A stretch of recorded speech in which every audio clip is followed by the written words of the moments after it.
Okay, I'm going to go ahead and get started. This session is being recorded, so if you are concerned that you'll have to leave partway through or you want to show it to friends, we will be posting it on the website someplace after the event, so you can see it at any time. So first of all, thank you so much for joining remotely to yet another Zoom session for many of you. And this won't be too long of a session, so hopefully it won't give you too much Zoom fatigue. But we are glad to see so many people had registered to participate remotely, so thank you. You probably know a little bit about the program or you wouldn't have joined, but I want to go over, just to give a quick overview of what we've created. I'm the manager of the Energy and Resources Group, and the Energy and Resources Group, which is also known by its acronym ERG, or ERG, is a graduate program primarily, and it is interdisciplinary, just like our sustainability program. So our sustainability program is really meant to be a mini version of our graduate program, giving you exposure to many different areas of sustainability, including environmental science, engineering and energy, economics, social sciences and humanities. Our mission is a environmentally sustainable and just society. So the social side, humanities side, is actually very important to our work, and that's one of the things, one of the features I think that makes us unique, is that we really do prioritize social justice in our education and all the dimensions. So we'll have a chance later to hear from all of the instructors in the program who are present. Julian Fulton, who teaches California Water, is not able to make it today. But all the other instructors are here, and many of their graduate student instructors, GSIs as they are known, are here. What's usually known as TAs at a lot of institutions, that's what a GSI is here at Berkeley. So they are graduate students here and in our program, in the Energy and Resources Group program. This is the third summer we've offered this program, and we keep growing. So new courses are being added all the time, which is wonderful. It seems like each year we have something new or two things that are new. Last summer we introduced 2 new online courses, so we're really excited about that. I also, I'm going to be introducing all the instructors, but I also want to make sure I introduce Rosa Beshi. She is our program assistant for the summer program. So some of you may have emailed, and she was probably the person who wrote you back. She knows a lot about the program, having supported it now for a year and a half almost. And I also want to introduce Anna Hohenreiter, who is our minor advisor. So this program on campus is a minor for undergraduate students, and she supports that. She provides more information for students who are at UC Berkeley on completing the minor. And she's with Rausser College of Natural Resources in their advising team. And I should also note that we are part of Rausser College of Natural Resources. Let's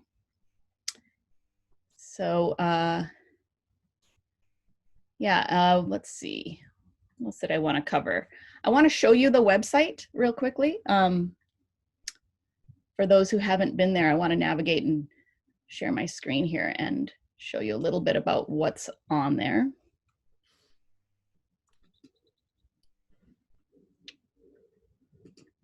Okay.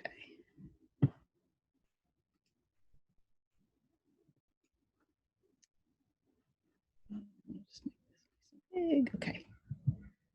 Great. Folks can see my screen? Okay. So this is the Energy and Resources Group website.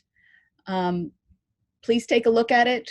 We have a lot of information on there about our program. So if you are interested in graduate school, also, please take a look at our program. We're very, very proud of it. We have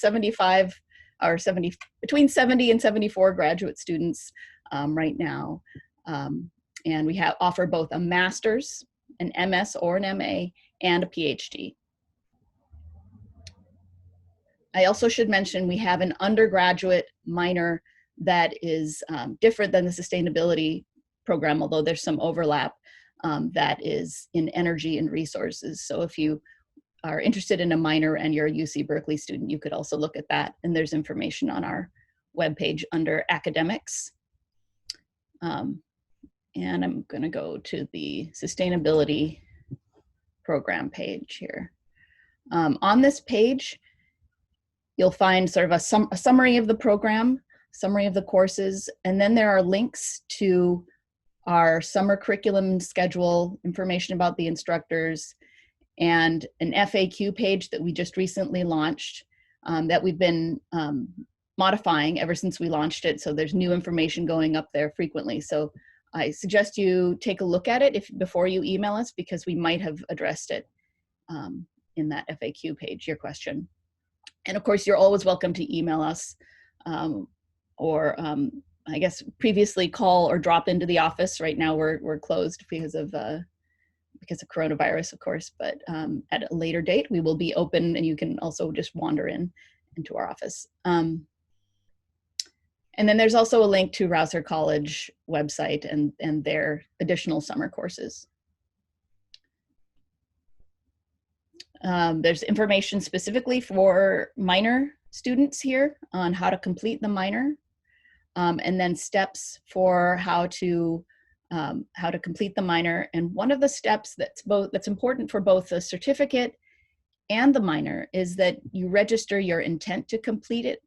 It's actually not a requirement. It's optional. However, I highly recommend it because it lets us know that you plan to complete and gives us an opportunity to email you on important updates. So if a new course was added, or if there's information sessions like this, or examples of syllabi have been posted, that sort of information is really important for us to be able to get out to you. So I highly recommend that you complete the intent to complete the sustainability minor form, or the certificate form, which is down here, the link.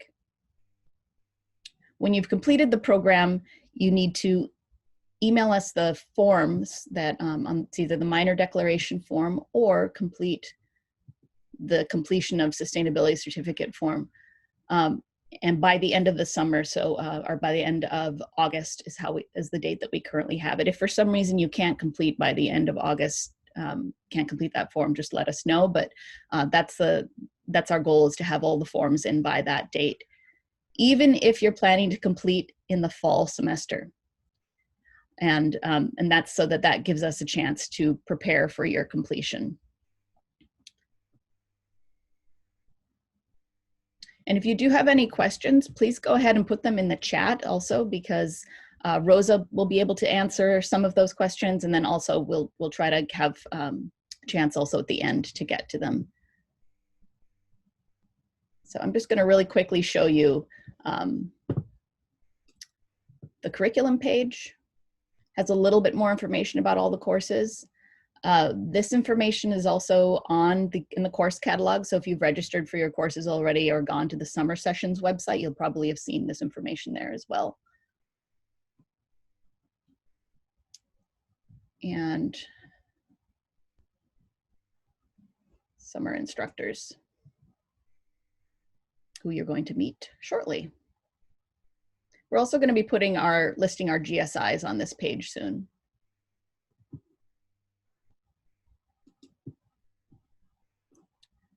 So I also wanted to mention, last but not least, when you actually want to register, if you haven't already, where you're going to be going is summer.berkeley.edu. There's links on our website. The information there is geared toward the process of registration and fees, and applying to take courses if you're coming from outside UC Berkeley. So they handle the registration and payment side of our summer sessions program. We handle the curriculum and connect you with instructors. So, but both are very important websites to visit. In order to register, you have to come through this website if you're coming in as a certificate student from the outside.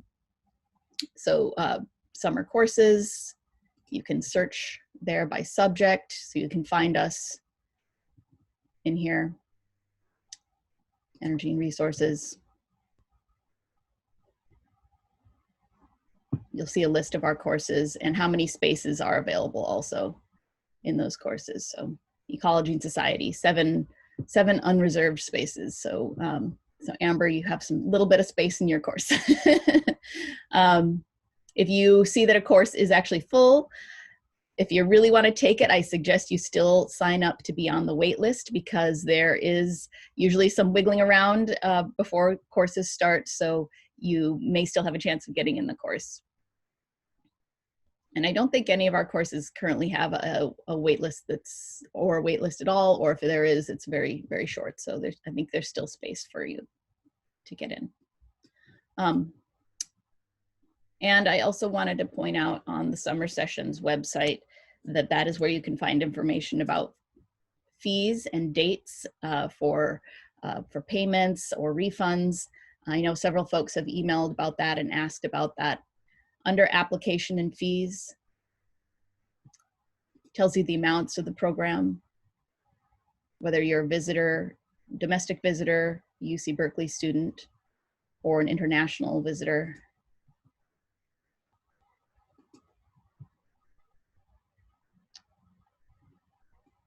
And I believe we also have, we have waived some additional fees for international visitors now. So that's a little incentive to participate internationally this summer. And then our cancellations and withdrawals, application deadlines, and then there is the process for withdrawing should you need to change things around is there as well, and the dates. So that is just a little bit about, I just wanted to give folks a chance to navigate to those places and learn where those are. I'm going to now do some introductions of our instructors, and they're each going to take just a few minutes because there's a bunch of folks here to say a little bit about their course, a little bit about themselves, and if they could also add whether their course is going to be synchronous or asynchronous, meaning will people be able to participate at any time during the summer and there's on a schedule that works for them, or will they be working, or will they be able to have to participate real time in the course at the scheduled time that's posted.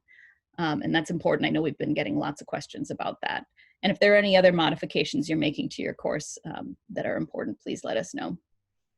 So without further ado, I'm actually going to hand it off first to Dan Kamen, who is our professor, who's a professor for the Energy and Society course, and he is also the chair of the Energy and Resources group, to say a little bit about the course, or if there's anything you want to add about the program, Dan. Well, so thanks. I just want to welcome everyone and thank you for looking at the ERG course options. It's a really exciting community, and one of the great things you get by taking any of the courses is that you get to interact with a really neat set of faculty and an incredible set of graduate students, the GSIs, the graduate student instructors, who you'll get to know not only through the material, but in talking to them in office hours. And so it's a wonderful chance to really see how interdisciplinary work and activism works. And this is a time when we need both research and we need activists to really understand and translate the research into things that can have direct impact in terms of the really troubled times we're in today.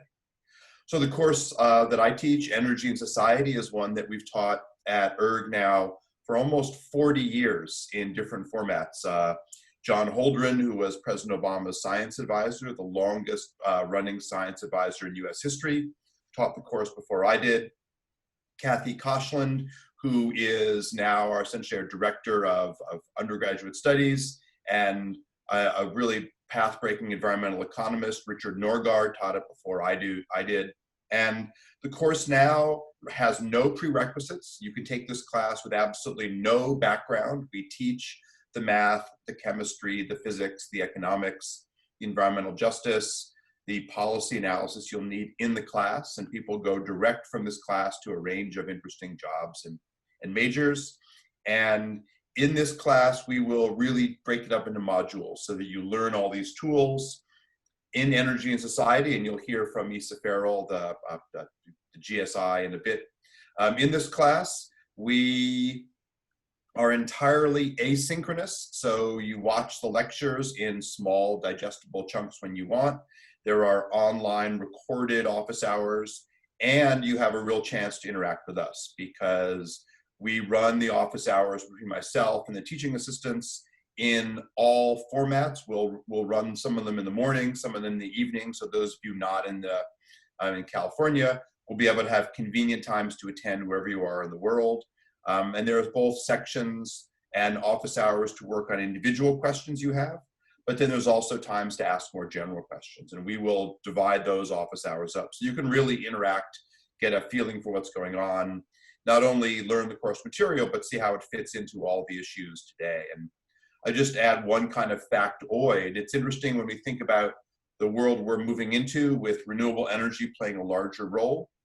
The International Agency just released a report today that said global subsidies for energy consumption around the world were about $200 billion. What does that mean? The total renewable energy investment worldwide today is about $2.6 trillion. And the subsidies alone for fossil fuels, not the investment, not their market value, just the subsidies, is $4.7 trillion. So we subsidize fossil fuels more than twice that we invest in renewables. That's just one kind of number, a factoid off the shelf, but it sets up questions about, well, what's rising, what's falling, what are the environmental justice implications for Native Americans, Latinos, women, African Americans. You really get to dig into all the science and the justice and the policy questions around that. And so this course will bring all that together. So we welcome you, and it's entirely asynchronous, so you can take this in any context. We have high school students. Last year we had an 81-year-old retiree. You can take this however you like. So welcome. And I also want to introduce the GSIs for that course. Isa Farrell, if you could wave your hand so folks can find you. Can you say a little bit about your what your research is in, or a little bit about yourself too? Hi, thanks, Megan. Yeah, my name is Isa Farrell. I'm a fifth-year PhD candidate in the Energy and Resources group. My research is on solar for sustainable transitions. So I study solar materials innovation and decentralized solar for electricity access. I enjoy hiking, biking, and other socially distant outdoor activities. Thank you. And Jess Carney, if you're on the call and want to, I can't quite see if you're on the call, but Jess Carney is the other GSI for the course, and she is it's also an Energy and Resources group graduate student. Okay, I'm going to move next to the other online course taught by Isha Ray, and she is also a professor in the Energy and Resources group. Isha? So, hello everybody, I'm Isha Ray and I'm the professor for 174, Water and Sanitation Justice. As Megan said earlier, our humanities and social science classes are very focused on justice, which is certainly an issue that we've all been greatly concerned about in the recent past. My class is very internationally based, meaning water and sanitation injustices issues do not arise exclusively in the less developed world, but are primarily located in the less developed world. And so the class will take you through concepts of justice, manifestations of justice or injustice, the unique ways in which water and sanitation, lack of access to water and sanitation, and the injustices that flow from that lack of access, the unique ways in which they manifest themselves given different politics and economics in different countries and different cases, and also ways of that communities have found to organize, to seek redress or to seek access.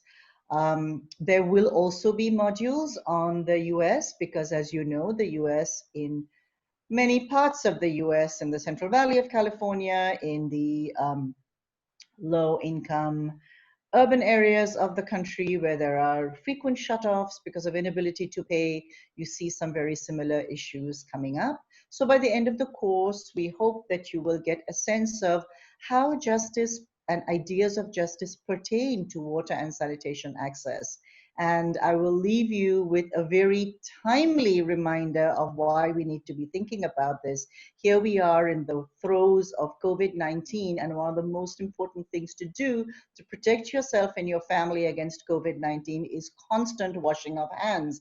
And I'd like us to think for a moment, how are we going to constantly wash our hands if there is no piped water into our homes? So these are the kinds of issues that we will be raising and addressing politically, economically, and organizationally in the class. Thank you, Isha. And her GSI for the course is Sagi Kirisaki. Sagi, do you want to introduce yourself? Sure. Hi, my name is Sagi. I am a PhD student in the Energy and Resources group, and most of my research focuses on a lot of what Isha just said, drinking water, justice, and access issues in California, and primarily the Central Valley. I'm interested specifically at looking at the social and political drivers that intersect with technical, managerial, and financial capacities of water systems and households to get their drinking water. Apart from that, like Isa, I like to get breaths of fresh air in a socially distant way, and hopefully not so socially distant in the near future. Nice to meet you all. Great, thank you, Sagi. Now let's go over to Sam Evans. Sam, please do an introduction of yourself and your course. Great, thanks, Megan. Nice to see everyone here. My name is Sam Evans. I'm the instructor for climate change economics this summer. This will be my third summer teaching the class. During the regular semester, I am a professor at Mills College in Oakland, California, in the Department of Public Policy. I'm an environmental and natural resource economist by training and have been focusing primarily on both climate change issues in California and natural resource management issues in California. More recently, I've been doing a lot of wildfire, so social dimensions of wildfire impacts and things we can do to sort of mitigate those impacts, like forest management. I want to talk just really briefly about what will be covered in the class and also how the class is structured, because it's going to be structured a little bit differently this year. So in the class, we really think about the climate change problem from an economic lens. And we sort of think about it from two perspectives, sort of the economic drivers of the climate change problem, and then the economic impacts of climate change. And we sort of try to build a coherent model for thinking about the economic dimensions of climate change. We also spend a lot of time at the end of the semester thinking about policy solutions and things that, policy design, from a domestic perspective, from an international perspective, things we can sort of do to mitigate and adapt to climate change. In terms of the structure, so this is a 4-credit class, so there's a lab component to this class. We have 3 2-hour lecture sessions on Monday, Wednesday, Friday this year. And the way I'm going to do that in the online environment is to have a 50-minute lecture at the beginning of each session, and then a 50-minute sort of class engagement activity in the second part of class. So this will be a synchronous class with a little bit of flexibility. So the lecture, you could potentially miss 1 or 2 because I will record those. But for the second part of class, we're going to be having a lot of class discussions, working on practice problems in small groups that I'll set up at the beginning of the semester, and you'll sort of work in this cohort model throughout the summer. So it is synchronous with a little bit of flexibility.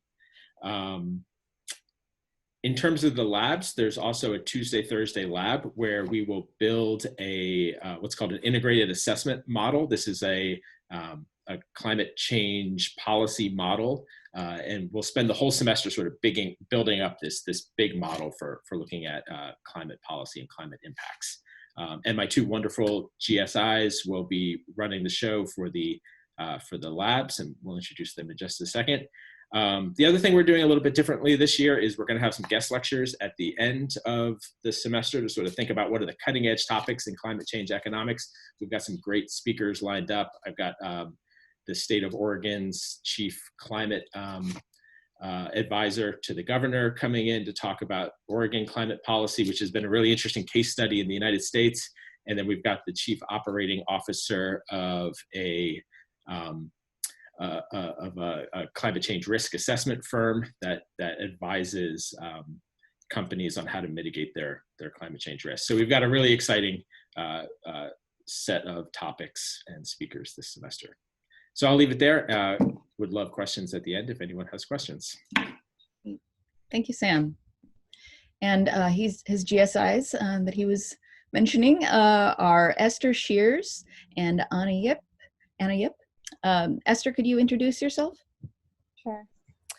Hi, my name is Esther. I am a incoming fifth-year PhD student in the ERG program.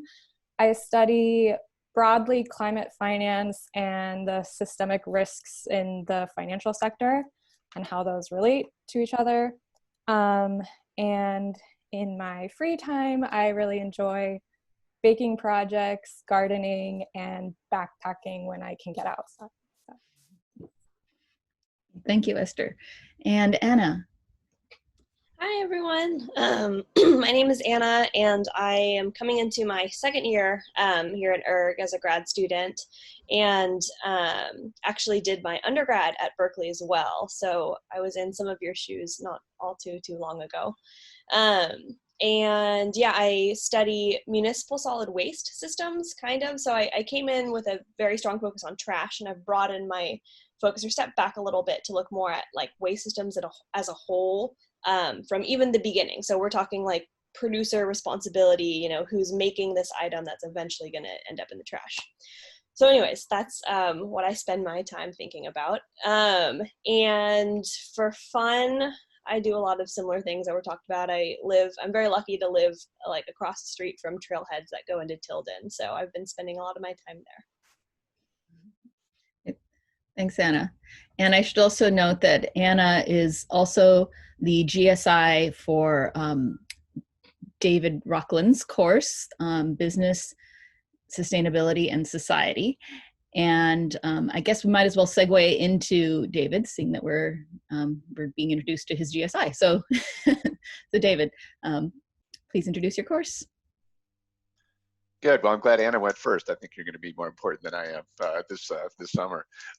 Welcome. I'm Dave Rockland. I'm actually I am with the Haas School of Business at Berkeley. So very excited that we're crossing boundaries here. I've been at Haas for about a decade. I'm both a continuing lecturer and an executive director. Split my time in a couple of ways. I run the innovation, creativity, and design practice, which among other things we do sort of run an internal MBA student staffed innovation agency that the faculty help run as a experiential learning course. And also we provide basic design thinking courses for all 600 MBAs that come into Haas every single year. So pretty large teaching team. That's half. The other half, though, I spend teaching primarily undergraduates in business models and strategies for sustainable business. So I have a class that's recurring here on campus, usually in the fall. And also am the faculty director for a summer abroad course, which we are not offering this year, as many of you probably know. All those were canceled in Switzerland. Esther actually joined me last summer for that course. And my background is actually, it's more of a professional background. So I've been a high-tech executive and an NGO executive and also a social entrepreneur. And very excited. There is a group of us at Haas who actually teach sort of in the areas of energy and responsible business. So very excited to be partnering with ERG this summer. The course itself, Business Sustainability into Society, the basic focus is, there's no question that, there's a lot of corporate influence and impact that's impacting the planet in many, many ways. I mean, climate, plastics in the ocean, water. There's also issues with labor and other things. So there's a lot of movement on trying to make business have more of a positive impact, or at least lessen the negative impact. On the other hand, economic growth business is a big source of economic growth. Probably over 1 billion people have been lifted out of poverty in the last decade, and another 1 to 2 billion in the next decade into the middle class because of economic growth. So economic growth is equally important. And making those work together is very important. If you think of another 1 or 2 billion people in the middle class in the next decade, super exciting, also incredibly scary because of what it means to be middle class in the world and the way businesses serve those folks. So we're going to focus on a number of things, business and the social impact. We're going to talk about business ethics, market forces that drive decision-making, moral disengagement in business, corporate social responsibility, and then sort of the more detailed issues on supply chains and solutions on making them work better. A lot on life cycle analysis and downstream impacts and solutions, the impact of business on climate, public-private partnerships. So it's going to be pretty broad in scope. And the main purpose is really sort of to understand business models and how they can evolve in a more positive way and what companies are doing. In terms of what we're going to do with the class, it is synchronous. I use a lot of sort of flipped models. So, typically it's going to be, some lecture, and then we'll, break off to do some, either work in smaller groups or have smaller group discussions and come back together.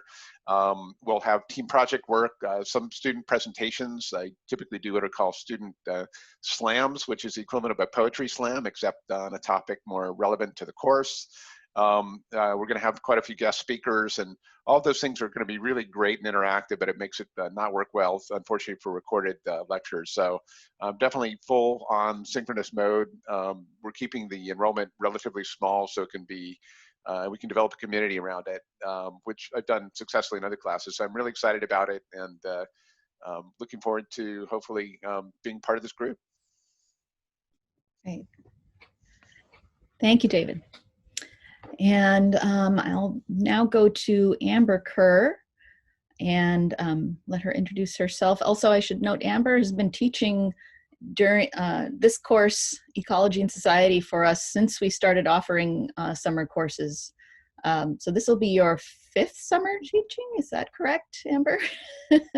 Fourth, okay. My 4th. So Amber, take it away. Hi, everybody. Nice to see you and nice to meet you. Welcome, prospective students. This is going to be a bit different than how I've usually taught ecology and society in the past, because the previous 3 years, it was very outdoor focused and very field based. So we will still do as many outdoor activities as possible, but one of the very first things I'll do, probably before the summer semester even starts, is survey all the enrolled students in the course to find out what kind of home situation and location you guys are in. Because I really would like everyone to be able to do some ecological investigations on their own time. At the same time, I recognize that some folks are mostly indoors these days. You may live in an apartment, you may be in a part of the country or a part of the world where lockdowns are more strict. And so I am going to try to balance the core spirit of this class, which is a very hands-on outdoor kind of approach, with the current reality in which we live. So I've been thinking hard about how to make this work for everyone. The topic of the class, Ecology and Society, is fundamentally natural science. So I think that's one misconception that a few students have had in the past. Last summer, I had I had a few students who unenrolled after the first day saying, "I'm really sorry, Dr. Kerr, but I thought this was going to be like a current affairs class." And I had to say, gosh, I'm sorry, guys. No, we're going to learn about a lot of ecological and biological principles, and there's plenty of math, and we have to, we have to do problem sets and stuff like that. So if you are excited about technical approach to ecology, then wonderful. If you are excited chiefly about social and economic issues, we certainly will be discussing those. After all, it is an ERG class, so it's interdisciplinary. It's from the home base of natural science. So for example, when we talk about climate change, we will focus on the physical process of climate change, the science of how different aspects of the natural world are impacted by rising greenhouse gas emissions. It's not just global warming, it's changes in precipitation, amount and frequency and extremes. It's changes in phenology, that is the timing, the seasonal timing of how organisms live their life. There's also going to be changes in carbon dioxide concentration, ocean acidification. It affects plant growth directly. It affects calcium carbonate in the ocean. So if that sounds really interesting, wonderful. You probably won't have any problems in the class. If that sounds slightly not what you were looking for, then good to get that out of the way up front. So we will do a lot of science in the class. It will be, I'll introduce every scientific topic as it comes up. But if you haven't taken a college level science course so far in your academic career, it may be a little bit too fast paced. So technically my class does have a prerequisite, which is at least one college level chemistry, physics, or biology class. I hope I haven't scared everyone away. I think it's a really fun class. In normal times, the capstone project for ecology and society is a field project that you design and carry out yourself. You think of a question you want to answer about the ecology in your local environment, which usually would be Berkeley because we're all there together in person. So in the past, students have looked at, for example, seaweed distribution at the Berkeley Marina, or the foraging behavior of pollinators at the UC Botanical Garden. And we've had some really creative and amazing student projects. So I racked my brains this year. It doesn't make sense to do something like that. We're dialing back that component a little bit. It's going to be more like a naturalist journal that we each individually write on a weekly basis to sharpen our observation skills, but not to the level of a sustained summer-long research project, given the different situations that we're all in. And the rest of the class will focus on different interactive activities every day. So we don't have a textbook. We have a variety of different readings, including news articles, scientific journal articles, and book chapters. So Mondays we'll have discussion focusing on the readings. Wednesdays we'll have quantitative discussions focusing on the problem sets. And Fridays we'll have computer labs. There's a lot of really great online interactive tools to help us understand principles in ecology and environmental science, including a really cool one I just found the other week about epidemiological parameters and the spread of coronavirus. So we'll really roll up our sleeves, get into the numbers, and I hope you enjoy the class. Please let me know if you have any questions. Thank you, Amber. Oh, you know what, Megan, I'm sorry, I forgot to mention the asynchronous versus synchronous aspect. So like Sam with the climate change economics course, I'm going to offer an asynchronous option for students who really can't attend the synchronous lectures, but I would strongly prefer and expect students to attend synchronously. The interactive discussions and problem solving sessions will be recorded to the extent possible, but it won't be an ideal experience. For example, when we go into small group breakout rooms on Zoom, there isn't any way to record that. And even if there was, it wouldn't be really comparable.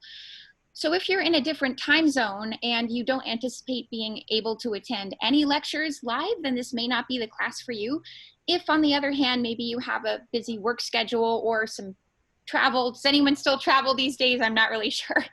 Missing some lectures shouldn't be a problem. Missing all of the scheduled class sessions might be challenging. So that's my current thinking on this. Great. Thank you, Amber. Thanks, everyone. And as she said, reach out to her if you have questions, and that goes for all of our instructors. They'll all make themselves available if you aren't sure whether this is the right course for you or whether it's going to work for you this summer through the remote instruction. You can email us at the sustainability program, and we can also connect you to the instructors. And last but not least, we have Thomas Powell. He teaches environmental classics. Hi, thank you, Megan. So my name is Tom Powell, and I work up at the Berkeley lab. I'm a forest ecologist up there. And I look at things like how climate change impacts different forests around the world and affects the services that we rely on from those forests. I'm currently working on a tropical forest project and a high elevation subalpine fir project in Colorado. And so I'll be teaching environmental classics, and in this course, we're going to be reading many of the classic books that have shaped the way that we think about environmental issues. And so these are really there's a lot of reading that we do in our field where when you go to some dinner party or something like that, if you start talking about these readings, people immediately have to get up and go to the bathroom or something like that. These are not those books. This is not that text. These are really the texts that people are very interested in hearing about and in discussing and talking in informal settings. And so we will be in this class then reading books that cover themes like environmental ethics, biodiversity, the dawn of the discipline of ecology, the dawn of the American environmental movement, human impacts on oceans, our relationship with agriculture. We'll be reading about human populations, resource use, and resource degradation. We'll be covering the theme of natural capital. And then also we'll examine how industry tries to shape the messaging around in environmental issues. And then finally, we'll be looking at or reading a book about engineering and the ways in which we try to control nature. And then we'll be also doing some other exercises where we'll look at or talk about how art and science fiction and architecture shape the way in which we think about environment and our relationship with nature. Because our environmental thinking is not just shaped by classics that are written, but there are many classics out there that we personally experience by, say, going to Golden Gate Park is just one example of an architectural classic. And then we'll also have a unit on children's books, where children's books are the first environmental exposure that many of us probably had. And children's books many of them are so persuasive that they even get held up before the United States Congress when our representatives are trying to make persuasive arguments. And so we'll look at what some of these classics are that are used in public discourse. And so this course, it requires a lot of reading. And so you have to be prepared for that. It's a discussion-based course, which is the real value of this course, but it's unlike any of the typical lecture-based courses that you've had. But I suspect now that we're going to be in an online format for everyone, that a lot of the techniques, the discussion techniques that I'll use will probably be used in the other courses. But anyhow, the discussion itself is really what adds the value to this course.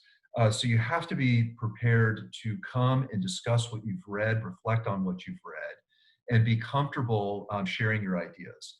And so I just want to share with you all a couple of comments and feedback that I've gotten from students, just to give you an idea what will be required and what you can expect. So from one student, she said, "This class has been different than all the classes I've taken before, where every student is given the opportunity to reflect and share his or her personal opinion about the subject. It's astonishing how much you can learn from your peers around you, and that is what I love the most about this course." And then another student said, "I was able to share my perspectives to people that had a whole different background and points of view than I do. And this difference took me out of my comfort zone and made me develop not only my academic intelligence, but also my ability to be critical in constructive ways." And so that is, I think those two quotes from students kind of summarize what is expected of you and how you can really excel in this course. And so if that sounds like it's something of interest to you, then please join us. It's a lot of fun. And that said, this course is going to be synchronous because I can't have a discussion by myself. Great. Thank you, Tom. All right. So we've heard from all the instructors and met GSIs. So I wanted to have a chance to hit some of your questions that you'd submitted in the form when you registered, and you can also ask questions in the chat if something has come up for you for one of the instructors or for the program-wide. So I'm going to jump into the questions. So one of the questions was, will there be time zone adjustments for international students who will be taking courses remotely? And I think we've addressed that a bit, but it depends on the course that you're taking. So the two online courses, Energy and Society and Water and Sanitation Justice, are completely designed to be asynchronous, are designed for people to take them at a schedule that works for them internationally, or if you're working, for instance. So they're designed for that. The other courses are synchronous primarily, and some of them exclusively. So if you do have questions about each of those courses, again, you can reach out to the instructors to see what sort of flexibility there might be on the courses that had offered that. Or you can also email us at the Sustainability Summer email. Why are all of the courses offered over the same session?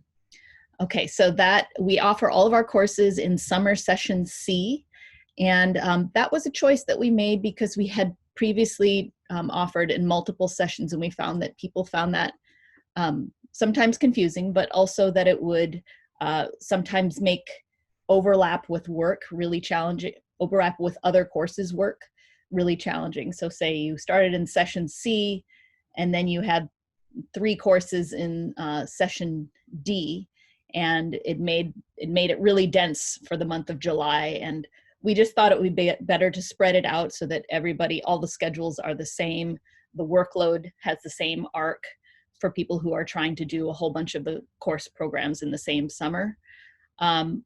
We also know that our instructors have appreciated having a little bit more time, designing a course to be only 6 weeks can be really challenging to put a whole semester into 6 weeks. And so having a bit of the flexibility that those 2 weeks adds has been really important to our instructors. It may be possible that that will change in the future, but that's currently the way we have the program designed. If we graduate in spring 2021, can we finish the minor in summer 2021? So yes, students who are planning to complete in the spring but want to still get the minor can do so, absolutely. The way that they need to do that is first of all, let their advisor know, and so that their time to when they actually complete their degree is actually extended through the summer so that they can be a student over the summer.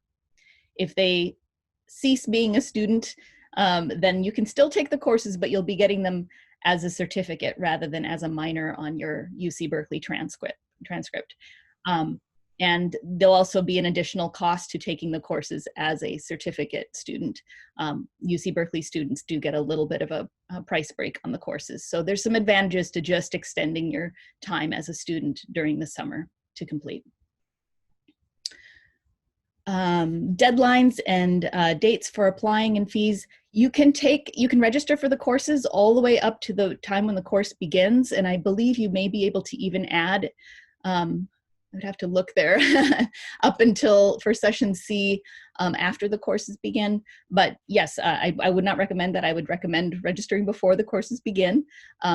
But you can do that even up until the weekend before the course starts, the week starts. I think in session C, historically, you've been able to add or drop courses through the first week of the 8-week session.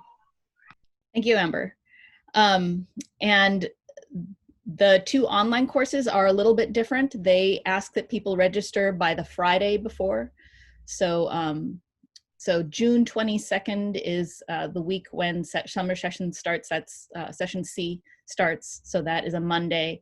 So that would mean 19th. So the 19th would be the deadline for the online course registration. If you want to still register after that point for one of the online courses, you can email us and we can get you in manually, but I recommend not having to go through that extra step. Financial aid and costs. We do receive quite a few inquiries about financial aid. For our UC Berkeley students, many forms of financial aid exist. Actually, Anna, would you be able to talk about financial aid for Berkeley students? Sure. Yeah, so for financial aid, if a student is taking at least 6 units over a summer session, and it could be in any session, but these courses would be session C. If you take at least 6 units and you typically receive financial aid during the regular Berkeley semesters, then you should be eligible to have financial aid over that particular summer. We also have the option, the summer minor upon completion. If you complete it within 2 summers that are consecutive, you could be eligible also for the scholarship. And Megan can mention that more, but it's a $2,000 scholarship that's awarded on completion of the full minor. So that can help offset some of the cost as well. Mm-hmm. Yeah, and Anna also put a link into the chat for folks looking for enrollment change deadline information. And Rosa, could you also find the link for external scholarships and put that in there? We've had a number of folks who are trying to complete the certificate who have wondered if there might be scholarships or additional funding available to them. UC Berkeley doesn't provide any. However, we do have a page that lists some ideas of places where you could find those scholarships or additional sources.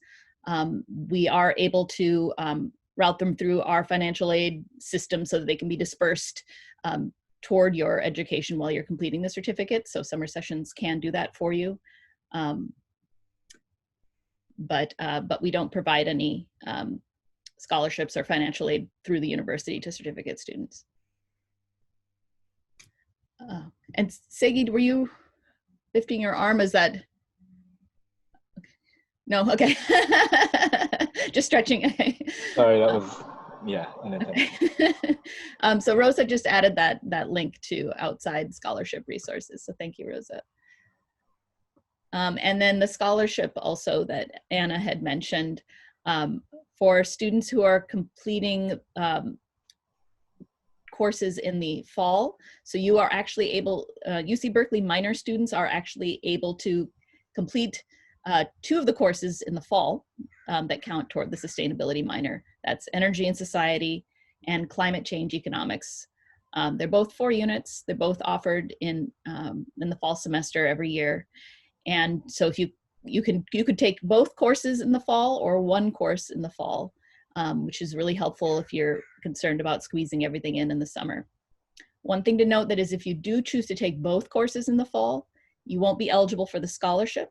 You can only take 1 of those 2 courses during the fall semester and be eligible for the scholarship. Will food security and animal outputs be covered? Thanks. So We don't have a course that is specifically on those in those areas. However, it is likely that some of those will come up in your courses because, like we mentioned, all the courses are taught in an interdisciplinary manner. So it will likely come up in your courses, although we don't have any courses specifically in those areas right now. We may have new courses coming online next year and the next, so it's useful for us to hear what is important to you and what you would like to see. So if you have suggestions on courses or areas that are priorities for you, absolutely email us and say, I'd like to see a course on da-da-da-da-da included. So, so thank you for adding that. River water contamination sources. This would likely be covered in one of our both of our water courses from a different perspective, but water and sanitation justice likely would that would come up, and also in the California water course. The registration process and info for students who are not enrolled full-time at Berkeley. So you would need to go to the summer.berkeley.edu website, and there is a link to apply to be a summer student. It is not a competitive process, so that don't be deterred by the word apply to be. You will get in. It's a process that we need in order to put you into our system and have you registered as a student at Berkeley temporarily for the summer. So there are some steps in that that you can complete entirely online. Let's see. Let me see if there are any questions coming up in the chat. No. Okay, then I'll keep going with these questions. And we're at the top of the hour. Let me see if there's anything here that's urgent. Yeah. We are at 10. So I'm actually gonna let us wrap up. So thank you everyone who attended. If we receive any questions that we didn't answer, we'll email them out to all of you who registered and left us with your email. But thank you to our instructors and GSIs and for all of you for attending, and I hope we see you this summer. Hey Megan, may I ask a question, please? Oh, yes, Amber. Yeah, sorry. I know that many prospective students are interested in seeing the syllabi for courses that they are thinking of taking. How can they do that? Yeah, so those syllabi, the link to those are sent out to students who complete the intent forms, the minor or the certificate intent forms, and then we send out the link to that. And we'll send that out again just to make sure that new intents have received it all. Good suggestion. Thanks, Amber. Okay, Sure. goodbye. Okay, bye. Oh, I was just going to say, I imagine that, well, I would, and I imagine other instructors would be happy to share syllabi one-on-one too if you email us. Okay, thank you, Amber. And we will see you all on screens this summer. Okay, bye-bye.